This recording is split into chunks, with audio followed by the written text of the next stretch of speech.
All right, Assalamu alaikum wa rahmatullahi wa barakatuh. We're starting Tafsir Surah Yusuf, inshallah.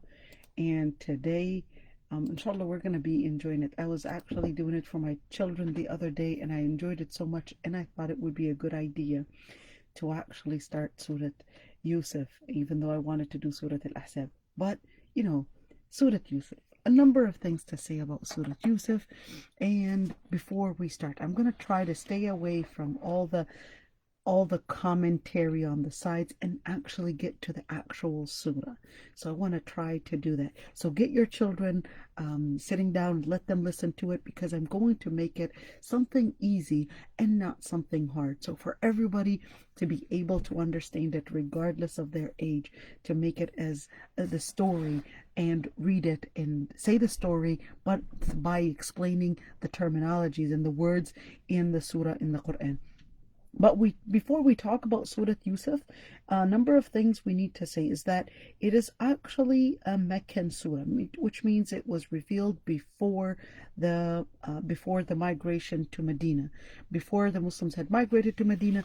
And in fact, pretty much most scholars will say that it was revealed during the time when the Prophet ﷺ and the rest of the Sahaba were boycotted in Medina.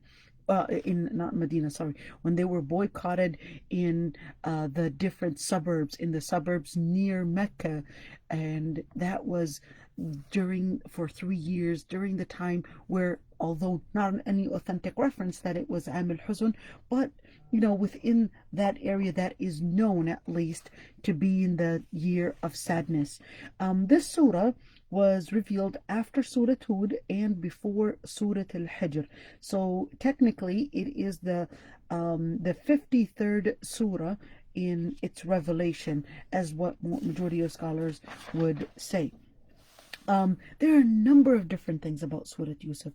The stories the stories that are mentioned, the different ups and downs that the Prophet Prophet Yusuf alayhi salam had went through, and the different moments and how he started out.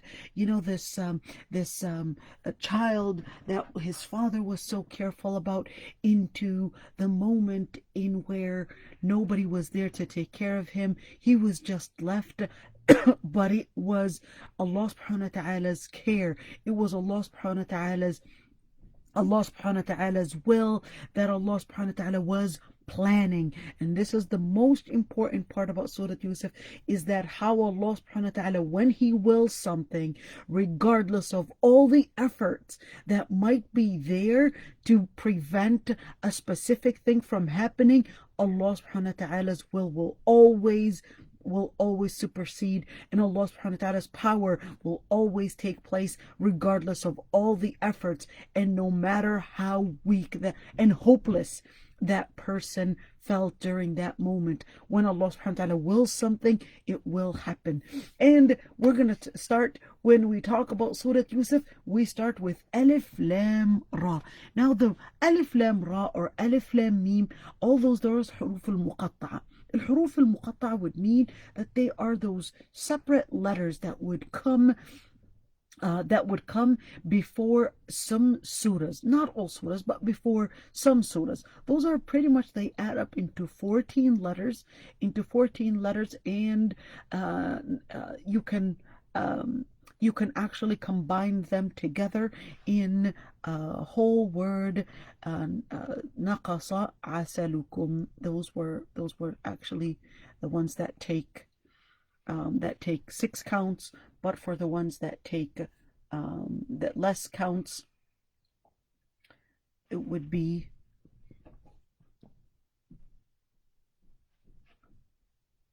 صله سحيرا من قطعك.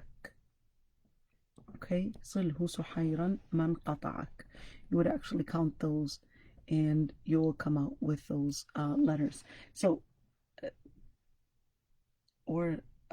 so ألف لام را تلك آيات الكتاب المبين. تلك آيات الكتاب المبين. Now the story begins تلك. That tilka, all those آيات الكتاب المبين, those are the words of the book. Those are the verses of the book that Allah subhanahu wa ta'ala had sent in clear words.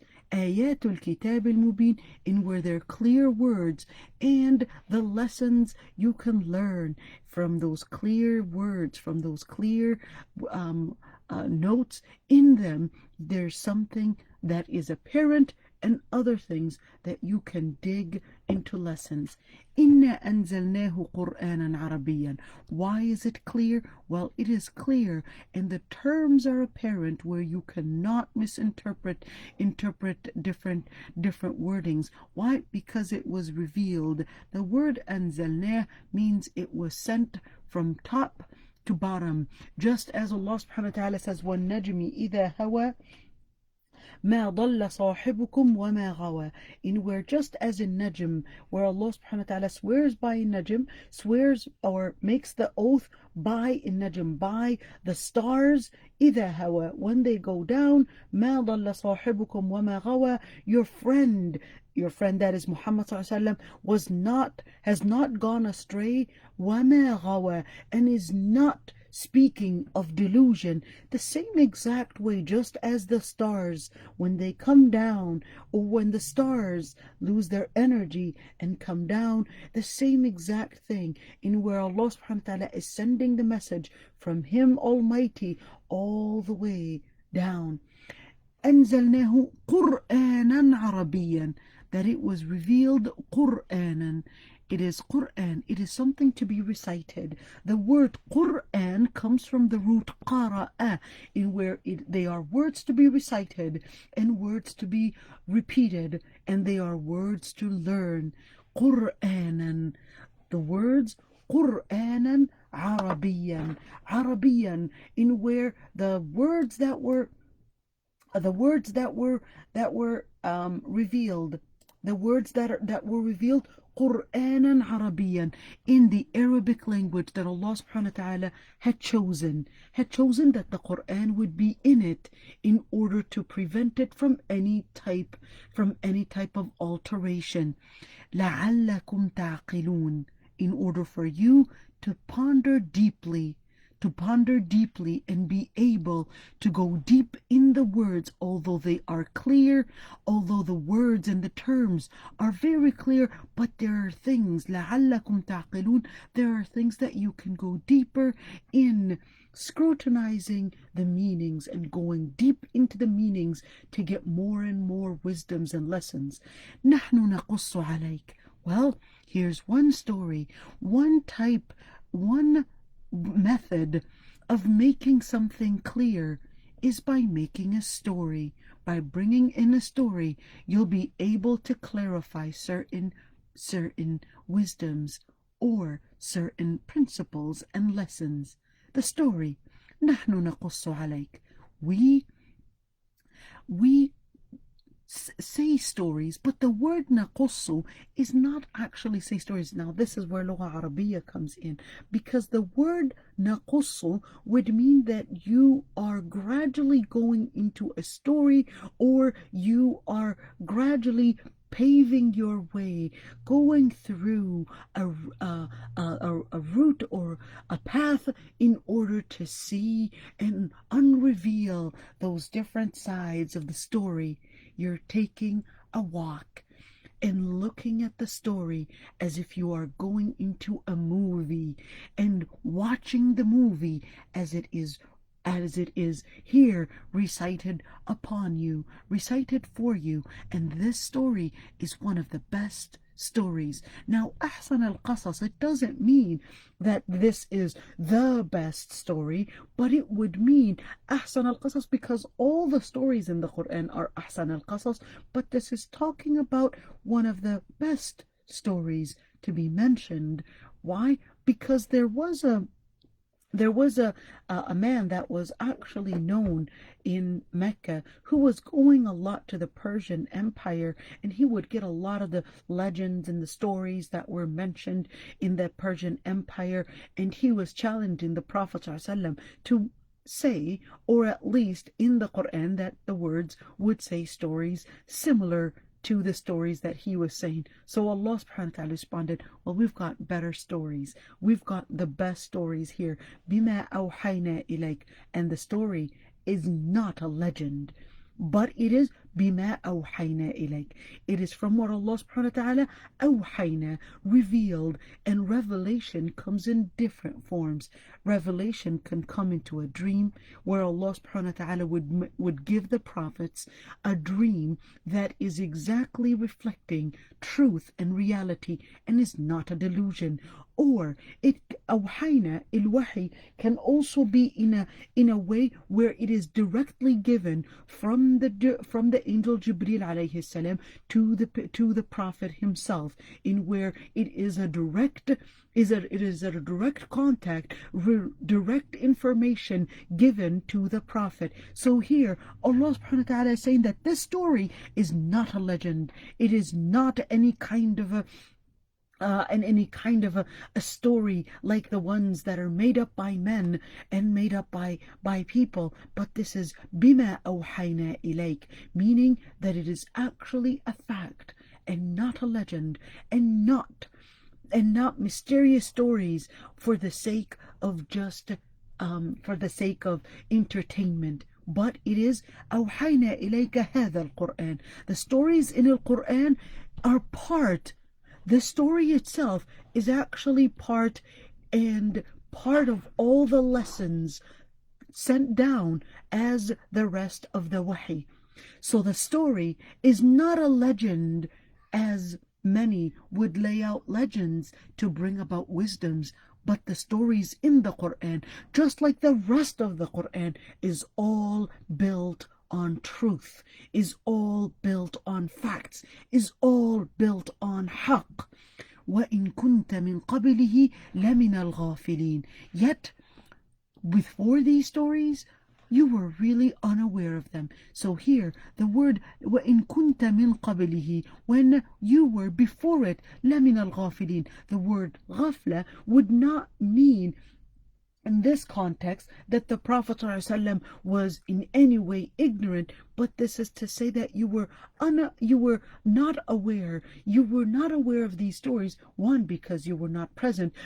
Two, because prophet, even if you are a prophet, you don't necessarily know the past and the future, unless it was given to you through wahi, unless it was given to you through Jibril alayhi salam and taught to you directly from Allah subhanahu wa ta'ala. So here you would be lamin al-ghafilin. So these stories are to help you see things beyond the shallow or the surface of them. إذ قال يوسف لأبيه. The story begins. إذ. The word id is to remind us. It is saying, remember, when Yusuf would tell his own father. The story begins like any other story. There's the trailer. The trailer that starts with Yusuf, this young boy, sitting with his father. Ya abati. Ya abati is a way where daddy. It's kind of, this is istiltaf. This is latafa. This is giving some sort of an affectionate word in where he's saying daddy. So it's a very, very kind term from the child wanting to tell and share something with his father. What was he sharing? He was sharing a dream. Usually parents, when it's their children speaking, I often fall in this as well. When it's my child speaking, sometimes I'm thinking of other things. Usually, considering that whatever my child is going to talk about is usually not as important, still probably learning some things in his life and wanting to share it with me. But that wasn't what Yaqub alayhi salam was doing. He was giving this attentive listening when Prophet Yusuf alayhi salam was sharing a dream. إني رأيت 11 كوكبا والشمس والقمر رأيتهم لي ساجدين. The dream he shares.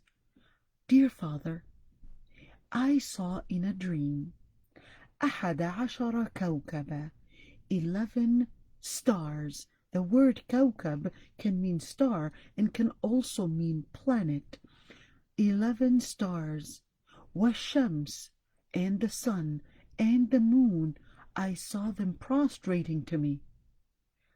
The story begins with a dream. Here's the trailer. Now, Prophet Yusuf alayhi salam is listening to Prophet Yusuf. Yusuf is still not a prophet. He's still a very young boy sharing the dream.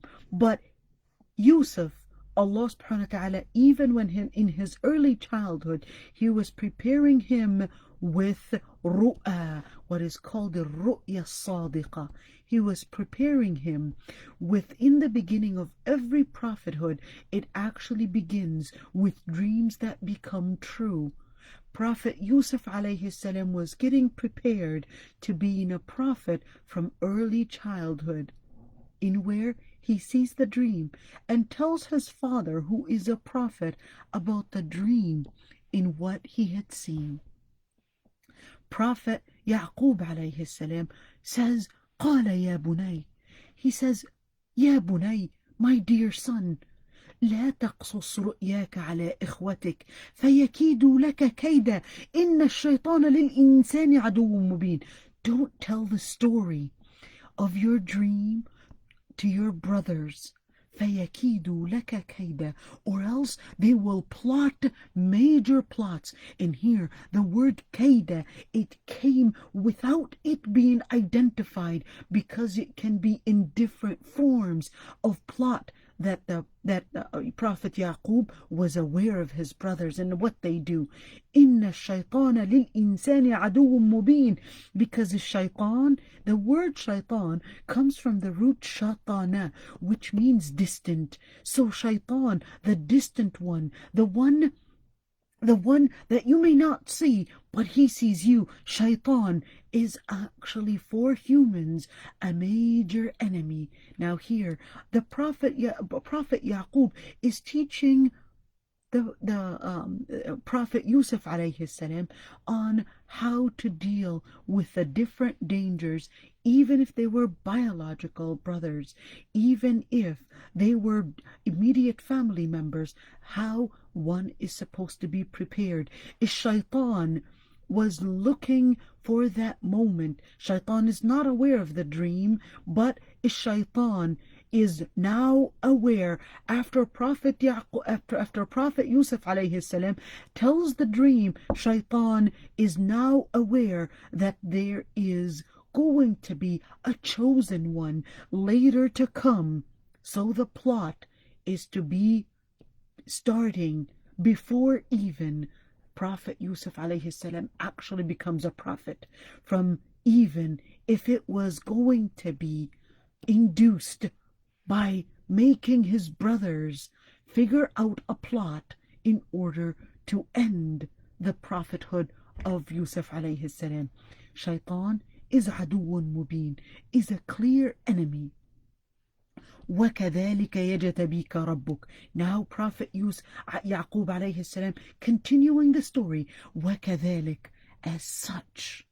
Now Prophet Yaqub alayhi salam is aware that this is the start of ru'ya sadiqa, of those true dreams, and that is to anticipate that you are going to be chosen. يَجْتَبِيكَ. Now here's the beginning of and of how you're going to be chosen. يَجْتَبِيكَ رَبُّكَ. Your Lord is going to choose you, or you're starting to be on the path of a chosen one. وَيُعَلِّمُكَ مِنْ تَأْوِيلِ الْأَحَادِيثِ. And he's going to teach you تَأْوِيلِ الْأَحَادِيثِ, how to interpret al-ahadith. What ahadith? Here, from the context that it's about interpreting dreams. Now, when we speak about dream interpretation, dreams are not all the same, because some dreams are from Allah subhanahu wa ta'ala, and those dreams happen to the Salihin and the Anbiya. And some dreams are from Shaitan, in where they're just the Shaitan, probably because you maybe have not said your adhkar or different things, in where the Shaitan, the jinn, may actually have their mess on you, and it can affect in your dreams. the other type of dreams are the dreams where they're adghath ahlam. They're basically just because of the biological different changes, hormones, etc., affecting your body, and because of that, it's sending signals to your brain, and your brain starts making it into a dream. You're probably sleeping on something hard, and your brain is getting the signal that it's a stone that you're falling into or something like that. This is adghath ahlam. Why can there be dreams from Allah subhanahu wa ta'ala for salihin, and how do they happen? When the person is close to Allah subhanahu wa ta'ala, that direct relation in where Allah subhanahu wa ta'ala may send signals, may send messages to a person that is pious, even through the dreams, as a form of communication, with the salihin. Now here, وَيُتِمُّ نِعْمَتَهُ عَلَيْكَ, and He will complete the complete ni'matahu. He will complete the blessing on you. So in other words, here the start is ru'ya sadiqa, and He will complete the blessing. وَعَلَى آلِ يَعْقُوبَ, and complete the blessing not on you only, but even on the family of Yaqub alayhi salam, as He completed it on your forefathers, Abawayk, your two fathers, but here Abawayk, forefathers, because Yaqub alayhi salam is actually the son of Ishaq. Ishaq is the son of Ibrahim. Yusuf is the son of Yaqub. Let's do it here. Yusuf is the son of Yaqub.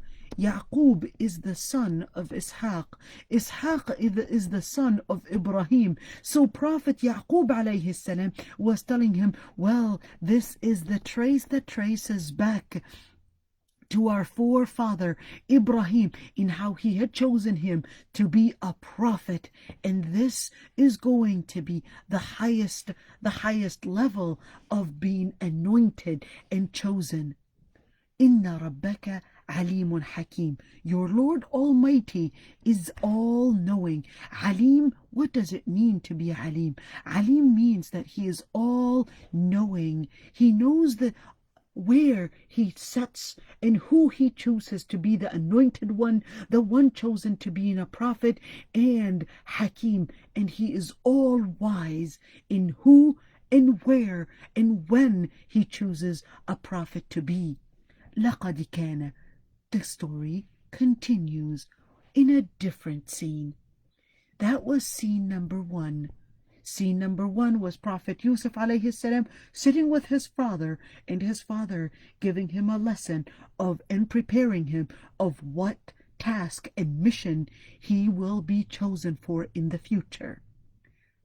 The story continues with scene 2. Scene 2. لَقَدْ كَانَ فِي يُوسُفَ وَإِخْوَتِهِ آيَاتٌ لِلسَّائِلِينَ. There were many that were questioning, but definitely not the Jews, because this story was revealed in Mecca, not Medina. But there were some that were asking for a story. Who were they? Well, the Sahaba were asking for a story because they were boycotted in the Shi'ab. They were boycotted in the suburbs of Mecca. They were not getting enough food. They were not getting enough even social relations, etc. And all that was affecting their faith. Will we ever be out of this struggle? So the story then continues. لَقَدْ كَانَ فِي يُوسُفَ وَإِخْوَتِهِ آيَاتٌ لِلسَّائِلِينَ.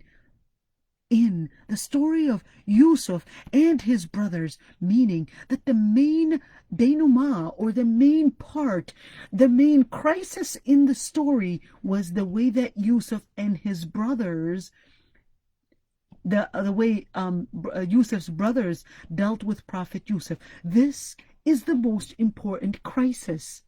And from there are many lessons to learn. Ayat, there are many lessons to learn from the way they treated him. This is the theme that we can get many out of, this is the main part, and the themes come directly from this part of it. إذ قالوا ليوسف, they said, they were sitting together. Remember, this is scene 2. إذ قالوا ليوسف, they said ليوسف. Now this la is actually a form of assurance. They said ليوسف, verily, for sure, there's no doubt about it. This is exactly what the letter la means in Arabic. لا ليوسف وأخوه أحب إلى أبينا منا ونحن عصبة إن أبانا لفي ضلال مبين. They said, well, verily, for sure, Yusuf and his brother. Why Yusuf and his brother? Because their mother had died while they were young children. So Prophet Yaqub alayhi salam may have given them some kind of an extra care because their mother was not alive. Prophet Yaqub alayhi salam was married to 2 sisters. In that legislature, it was not forbidden. So the 2 sisters were co-wives. The rest of the Yusuf alayhi salam and his brother, according to the Old Testament, it was Benjamin. But the Prophet ﷺ said, لا تصدقوا بني إسرائيل ولا تكذبوهم. We're not going unless we had any text that is rejecting some information in what they had in their scripture. We would reject it. But we don't have any evidence on what the second biological brother's name is, but it said Benjamin. So let's just keep the name Benjamin or Benjamin. وأخوه ليوسف وأخوه. And the other sister, she basically had 11 sons. And here they said, well, him and his brother, the أحب إلى أبينا, our father loves him more than us. Our father loves him more than us. Therefore, وَنَحْنُ عُصْبَةٌ, and we are a group. We're plenty. But then they considered, is this necessarily true that Prophet Yaqub alayhi salam was favoring his son? This is not necessarily true, but this is according to their perspective. Prophet Yaqub might not have favored Prophet Yusuf alayhi salam, but it was probably because he was an orphan. His mother had died. He was the youngest. He was giving him extra care and extra affection because of the loss that he was facing. وَنَحْنُ عُصْبَةٌ. So they might have interpreted that way. And they said, وَنَحْنُ عُصْبَةٌ, because they regarded that in order to prefer anybody, that it was about preferring the bigger group. The more support, which is from the other sister, well, they had 11 children, so they supported that. They assumed that required more support and more care because they're going to be a better support because they are a bigger group. وَنَحْنُ عُصْبَةٌ إِنَّ أَبَانَا لَفِي ضَلَالٍ مُبِينٍ. And they said, well, our father is actually في ضلال. He's actually in great, sorry about that. They were talking about Prophet Yaqub alayhi salam. They said he is in ضلال مبين. He is for sure in complete delusion. Why did they consider that he was in complete delusion? Because they thought that just by them being a bigger number, that he was going to get the best support from them. In other words, they built the base of betterment based on the bigger number and not based on who that person is. Inna abana lafi dalal mubin. Is it that they necessarily believed that Prophet Yaqub alayhi salam was in delusion? Here they're talking about worldly delusions. They're not talking about a delusion in the akhirah, meaning that they're not describing that he's not a prophet. they're here speaking about the worldly matters, that he's wrong, he totally has a wrong interpretation, he doesn't realize what he's missing, he totally is deluded into misunderstanding where deserves and who deserves his most care and his most attention.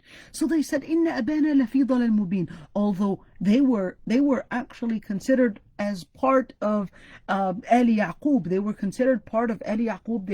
They were considered as part of the family of Yaqub, meaning that they too were raised in Islam, because Allah subhanahu wa ta'ala says, أَمْ كُنْتُمْ شُهَدَاءَ إِذْ حَضَرَ يَعْقُوبُ الْمَوْتِ إِذْ قَالَ لِبَنِيهِ مَا تَعْبُدُونَ مِنْ بَعْدِي. So he was telling his children, as in Surah Al-Baqarah, مَا تَعْبُدُونَ مِنْ بَعْدِي قالوا نعبد إلهك وإله آبائك إبراهيم وإسماعيل وإسحاق إلها واحدا ونحن له مسلمون. In Surah Al-Baqarah, where Allah subhanahu wa ta'ala tells us when Prophet Yaqub alayhi salam was witnessing death, and he asked them, what would you worship after me? And they said, we will worship your Lord, the Lord of Prophet Ibrahim, the Lord of Ishaq, the Lord of Yaqub, the Lord of Ismail, etc. And إلها واحدة, one Lord Almighty, وَنَحْنُ لَهُ مُسْلِمُونَ, and we are Muslim, we are submitting ourselves to the Lord Almighty. So here, when they discussed ضلال مبين, that is what they had committed is definitely a major sin, but in the end is that later they had repented. Let's see, اقتلوا يوسف أو اطرحوه أرضا. Then they continue, they said, all right, so they considered that this is the base, and an evident enough, an evidence to prove that they should do something about it and actually keep their father away from misunderstanding and from wrongdoing. So they said, well, because of our father's delusion and not understanding that Yusuf is not the best son for him and is not going to be the best assistant, well, here's what we need to do. اقتلوا يوسف أو اطرحوه أرضا. Well, let's start with the plan. The plan, اقتلوا يوسف, kill Yusuf. أو اطرحوه أرضا, or send him off. أرضا, meaning to faraway land, without specifying which land, because they just wanted him distant, they just wanted him away. أو اطرحوه أرضا يخل لكم وجه أبيكم, and that way you will have your father's attention, his sight, his attention, his face is just for you. And that way, وَتَكُونُ مِنْ بَعْدِهِ قَوْمًا صَالِحِينَ, and after that, you'll be the chosen ones. Salihin here is not meaning pious, but Salihin meaning that you will get the privilege in this dunya. You will get the privilege in this dunya by taking away what is keeping our father's attention away. Yusuf.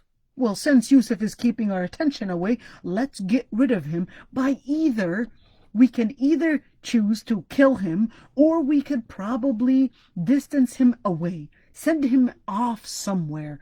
أرضا اطرحوه أرضا قال قائل منهم, one of them said, it seems like there was a discussion, not everybody agreed that they should kill him. So some were, a little had some kind of sympathy and said, قال قائل منهم, one of them said, لا تقتلوا يوسف, don't kill him, وألقوه في غيابة الجب, and just throw him in a hidden, abandoned well. In an abandoned well, يلتقطه بعض السيارة. That way, somebody will take him, somebody will find him, grab him. بعض السيارة, some people passing by, they'll just, take him out of the well, and that way we won't at least have committed a major crime. We could just, he was put in somewhere, and somebody else took him, and that we won't feel that guilt. إن كنتم فاعلين, if that's what you are going to do. In other words, if you insist, when kuntum fa'alin is giving us the impression that they're saying, if you are insisting to get rid of him, well, don't use killing method, but use a different kind of a method in where you're just letting him away off our sight. Put him in غيابة الجب. Put him in a distant, abandoned well where no one is really paying attention to it, and that we know. Notice they didn't just say any well. غيابة الجب. It's, an abandoned well somewhere where if he dies, well, we just put him in the well. We didn't really see him dying. We didn't see him, probably getting bit by a snake. We didn't see any of that. We just put him in the well, and that we won't feel as guilty. يلتقطه بعض السيارة, or perhaps some caravans passing by might take him. إن كنتم فاعلين. Now, scenario 3. Scenario 3, in where they go. The discussion in scenario 2 ended where they had their idea set. They're going to plot something in order to distance Prophet Yusuf. Scenario 3. قالوا يا أبانا. قالوا يا أبانا. They just said, oh, dear father, يا أبانا, dear father, ما لك لا تأمنا على يوسف وإنا له لناصحون. Scenario 2, they go to their father and they said, Ya Abana. That was their way of calling their father in a very hypocritical way, and said, Ya Abana, dear father, ما لك لا تأمنا على يوسف. Why are you not considering us as safe enough, or good enough, or secure enough, or even careful on our brother Yusuf? وَإِنَّا لَهُ لَنَاصِحُونَ. And we're actually going to be very, very nasihun, like we're going to be very careful. We're going to advise him on what to do. We're going to make sure he's safe. We're going to make sure he's in good hands. We're going to make sure that, we're going to be having that supervision in where we're going to be nasihun and we're going to be hafidhun. We're going to be advising him, making sure that we're not going to scold him, we're not going to beat him, we're not going to be harsh on him. We're just going to be nasihun. We're just going to use the method of being kind even when he does something wrong or dangerous. We're just going to be there to advise him kindly.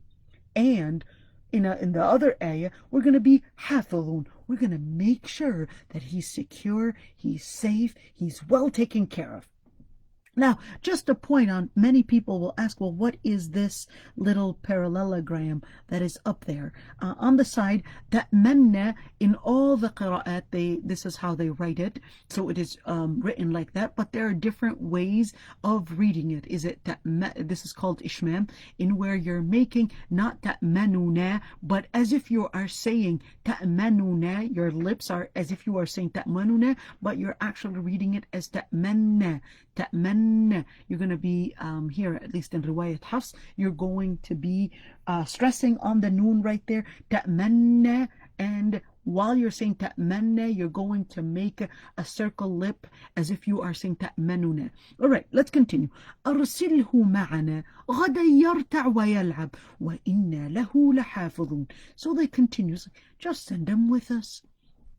أرسله معنا, just send him with us. غدا, tomorrow, يرتع. Now the word يرتع is more said about sheep, that they'll be overeating and stuff. So here they're emphasizing yarta. It's like we're going to be, active, and we're going to enjoy eating. When you're active and then you're eating more, you're basically entertaining yourself more. That's why, when you are eating at the park, barbecue and all that stuff, it becomes enjoying. Why? Because I'm eating more and burning more calories, so therefore I would have more food intake, and then therefore enjoying my time more. وَيَلْعَبْ. Now, because he's going to be playing, he's going to be eating more, he's going to have a good time. وَإِنَّا لَهُ لَحَافِظُونَ. وَإِنَّا لَهُ لَحَافِظُونَ. In other قراءات, نَرْتَعْ وَنَلْعَبْ. إِنَّا لَهُ لَحَافِظُونَ. We'll make sure that he is all safe. Now, here they made it seem like it was just going to be a good time. قال إني لا يحزنني أن تذهبوا به وأخاف أن يأكله الذئب وأنتم عنه غافلون. He responded, Prophet Yaqub alayhi salam, I fear, إني لا يحزنني, it saddens me that you might take him, and I fear that the dhi'b, a fox, might actually attack him, and when you were probably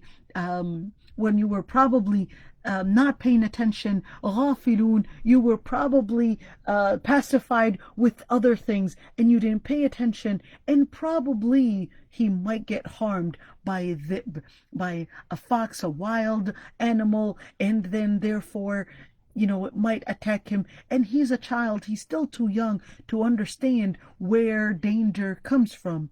قالوا لئن أكله الذئب, this is their response. They said, if any fox would eat him, وَنَحْنُ عُصْبَةٌ, and we're a large group of young men, إِنَّا إِذًا لَخَاسِرُونَ, then definitely we have really gone into a major loss. How can such a thing happen? Look at us, we're just a group of young men, we're strong enough, we're powerful. Well, but how is it that all of us can be pacified and just not distracted from taking care of our brother? We're a large number, and how is it that the dhib is going to be coming in, dhib or a fox or a coyote going to be coming in and actually harming us? Then definitely lakhasirun, then definitely we have really lost everything. We lost our manhood even if we can't even save our brother from a wild animal coming in.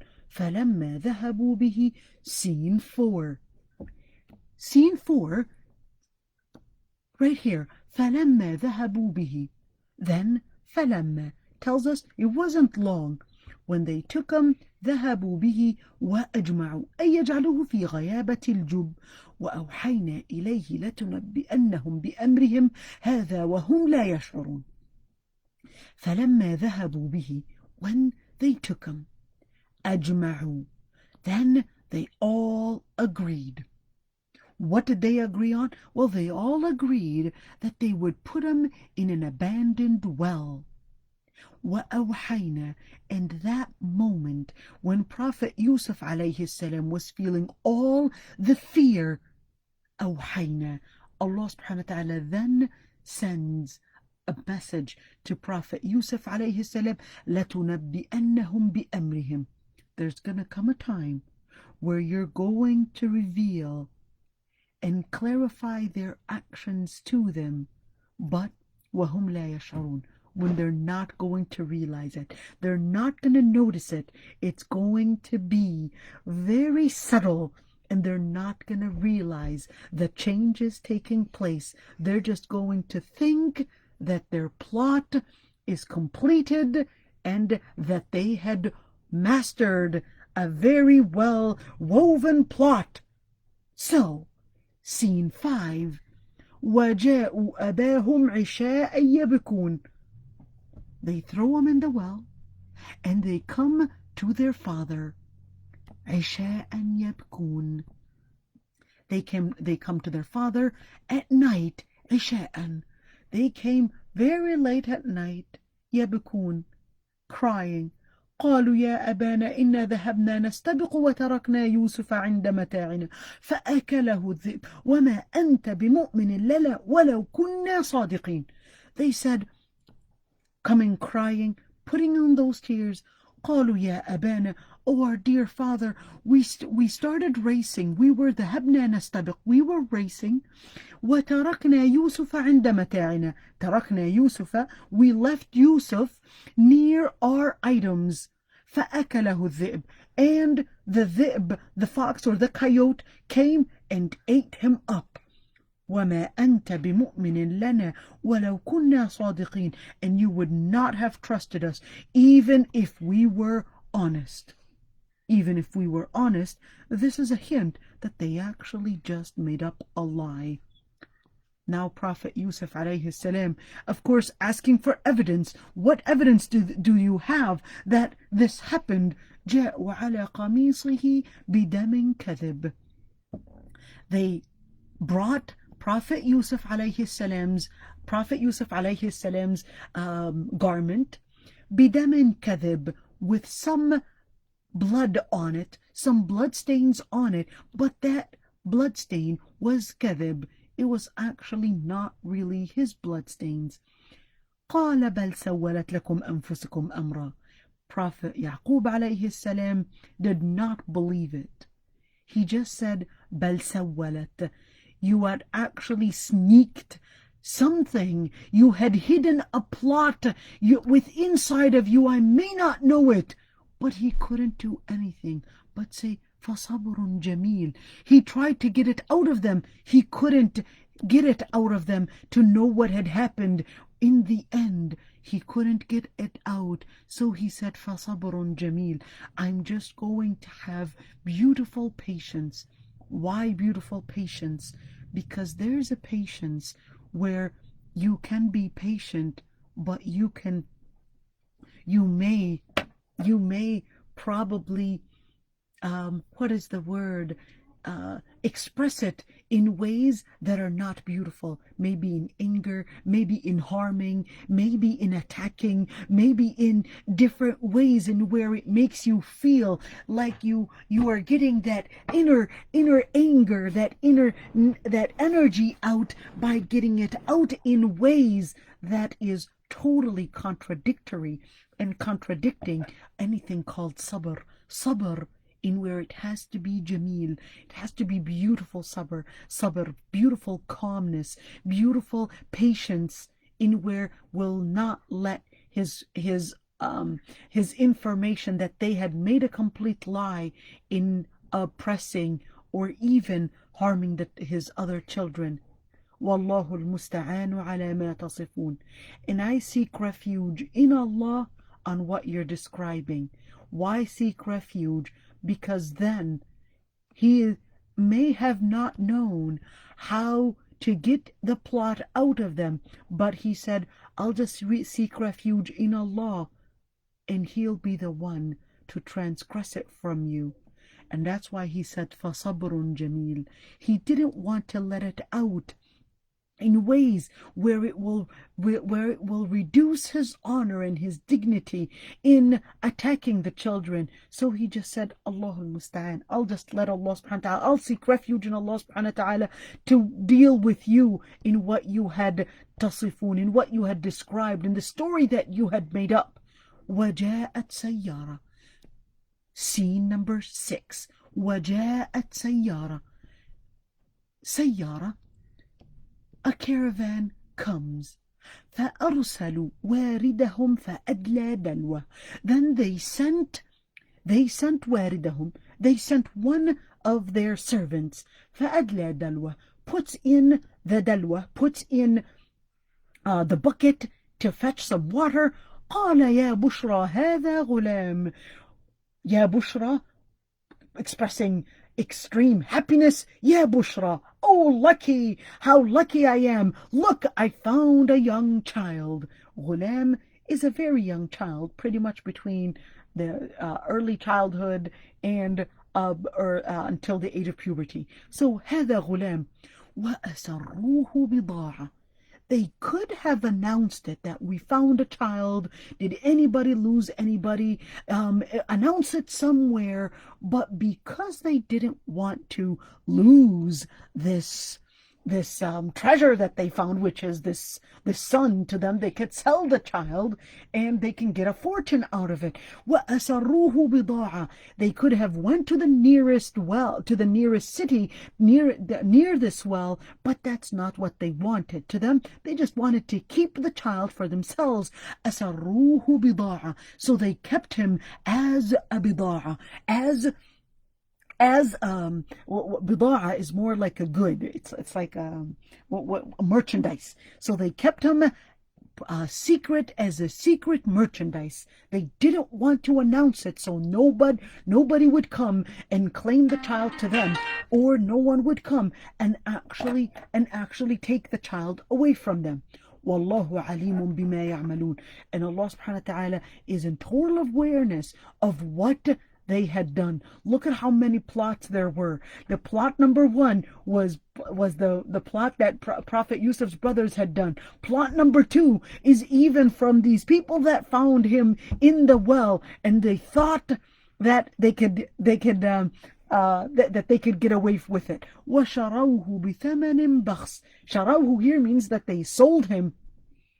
بِثَمَنٍ بَخْسٍ. They sold him with very cheap pay. دراهم معدودة. Just a few pennies. دراهم معدودة. Just a few دراهم, like a few currencies. وكانوا فيه من الزاهدين. Why? Because they thought it was really cheap, not anything important. Notice here, they had a huge fortune in front of them, but they didn't even realize it.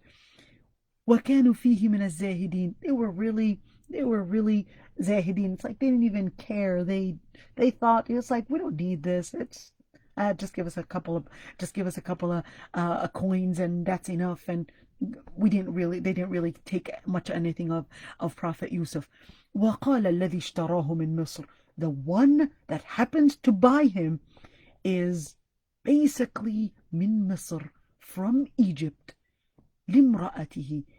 The man that, now here's scene number 7.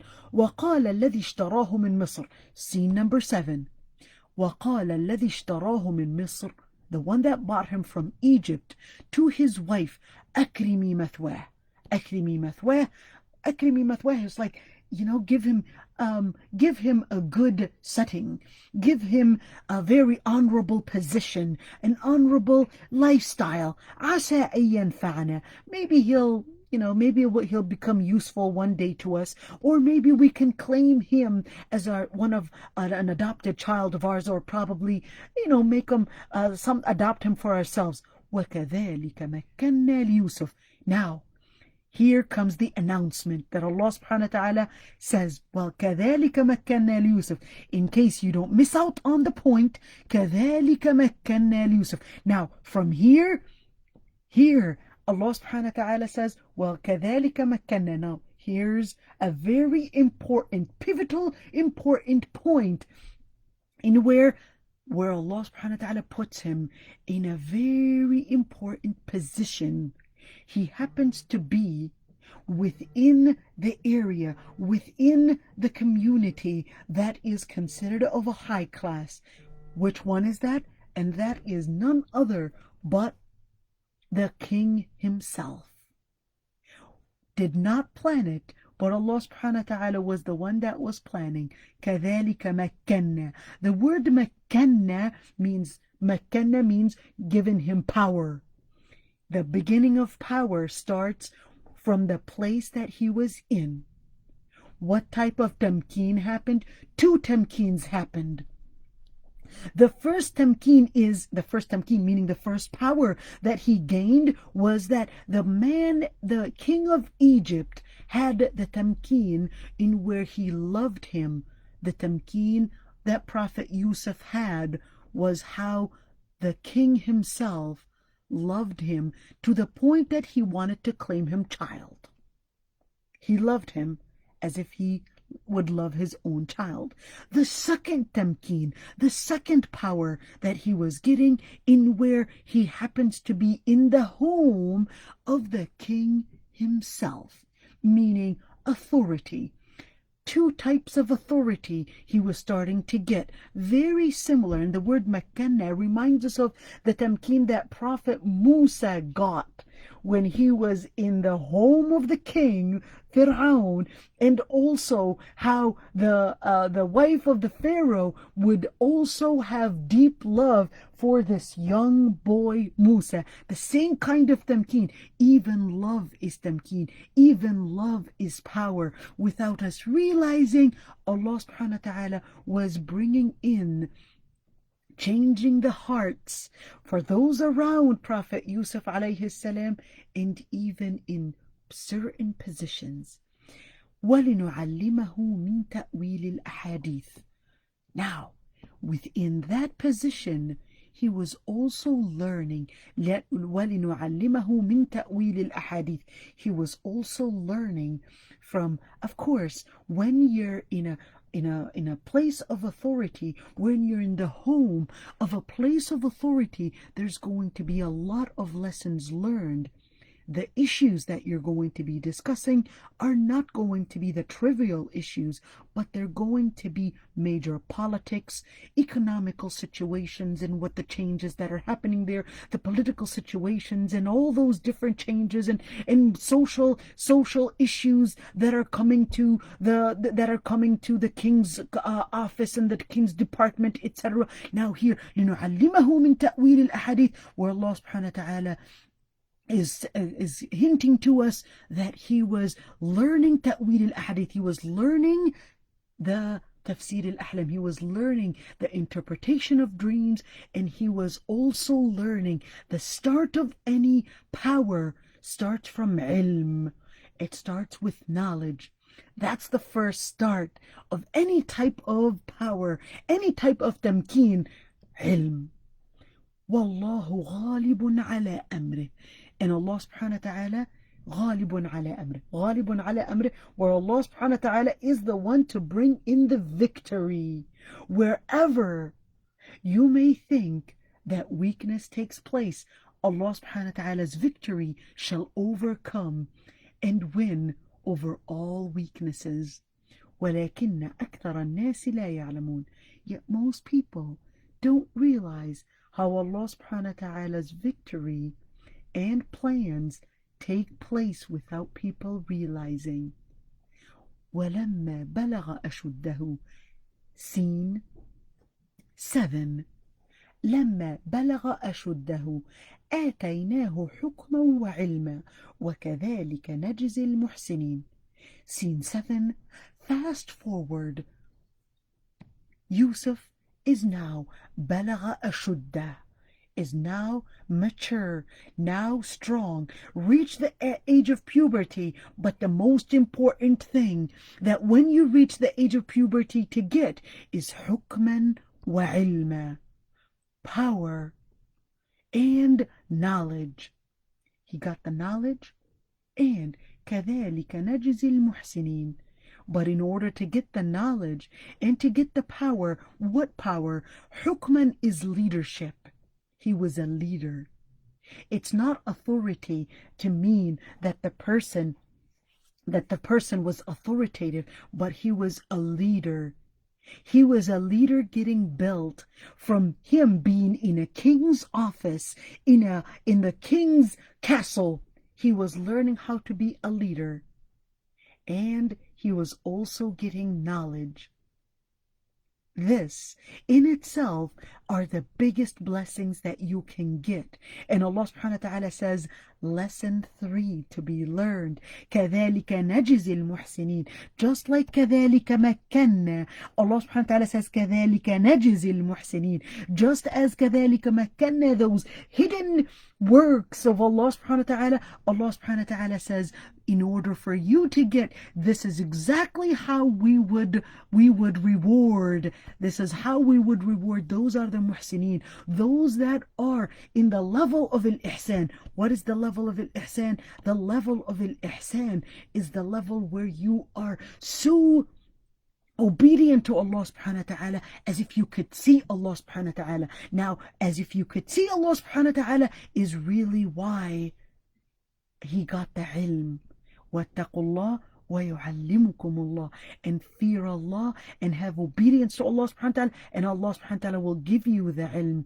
Not only the ilm, but you will also be given the discipline, the character of leadership, of learning how to lead people in piety, how to lead people in good things, in principle, and how to lead people in doing what is right. Scene 7. Now, scene 8. وراودته التي هو في بيتها عن نفسه وغلقت الأبواب وقالت هيت لك. Scene 8 starts from here, but will continue next week, to be continued when we go for scene 8. What happened in the castle with the queen the king's wife. What does she do? What attempt? Where does that lead him? To be continued next week. We'll take any questions here, inshallah. Somebody said, I found so interesting how the parent-child discussion, advice, and wisdom transfer is always father to son. Why is that? Is that to bring light on the importance of father teaching and connection with children, especially that was one of the first fathers stopped doing, and they left it to other mothers? Well, you can get so many wisdoms in the story. One thing is that what we would see, it is oftentimes that the fathers would leave indeed the teaching to the mothers and let mom take over teaching the young children. But Prophet Yusuf alayhi salam's mother was not there, in where it was the Prophet himself actually teaching Prophet Yusuf alayhi salam, and it was to be done, and mentorship was to be done by him. He was giving him the most important lessons that will, even when the Prophet Yusuf or Prophet Yaqub alayhi salam was not present, it was to last forever in Prophet Yusuf alayhi salam's life. Another quote, I'll quote, somebody said how Prophet Yaqub said, you brothers will plot against you, but he didn't say because they hate you or they don't love you or they are jealous of you, because shaitan is the enemy. Right, that's very beautiful. And where he didn't say they're gonna plot against you, your brothers are evil. He didn't tell Prophet Yusuf alayhi salam that. He just said shaitan is the enemy, without filling Prophet Yusuf alayhi salam with any agony towards his brother. A very beautiful hint right there, Sister Zainab. That was awesome. And another, I'll quote really fast. Sharawhu is not like ishtarawhu in the meaning. شروه is not like اشتروه. That's right. الزيادة في المباني زيادة في المعاني. But I didn't want to comment on every single addition, because for English speakers that might actually sound very boring to keep on adding new the chronology, not the chronology, but the conjugation of the verbs. I thought that might be too boring for the English listeners. And I thought I'll get to at least the story and interpret the most important sides of the words, and hopefully it will get to what we want it to get to, rather than comment on certain words. There's so many words that I wish I would have the time or even the skill to interpret them in the English. My specialty is not English language or English literature, so excuse me for that. But something that we can learn at least from the meanings, even if it's covering the meanings, the surface meanings in the words. So inshallah we'll continue next week in scene number 8. So scene number 8, when Prophet Yusuf is now affected with the first fitna, or actually that wasn't the first fitna, but the first fitna with a woman. We'll continue next week inshallah, and assalamu alaikum wa rahmatullahi wa barakatuh.